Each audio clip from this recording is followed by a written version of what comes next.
ఒకసారి పార్వతీ పరమేశ్వరులు ప్రజలను పరీక్షించడానికి ఇద్దరు మనుషులుగా కాశీలోకి ప్రవేశిస్తారు.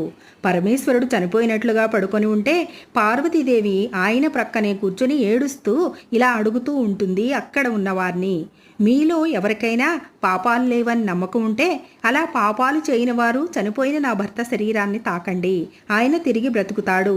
కానీ పాపాలు ఉన్నవాళ్ళు తాకితే మాత్రం వాళ్ళు తల పగిలిపోయి మరణిస్తారు, జాగ్రత్త, మరి ఆలోచించుకోండి అని అంటుంది.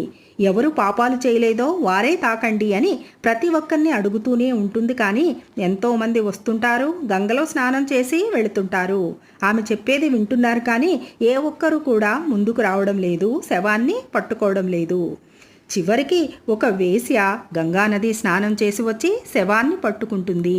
అంతే, పరమేశ్వరుడు లేస్తాడు. లేచి ఆ పుణ్యాత్మురాలకి మోక్షాన్ని ప్రసాదిస్తాడు.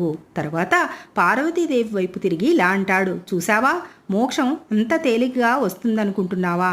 ఎవరైతే పరిపూర్ణ నమ్మకంగా భక్తిగా ఉంటారో వాళ్ళకే మోక్షం ఉంటుంది అని చెప్తాడు.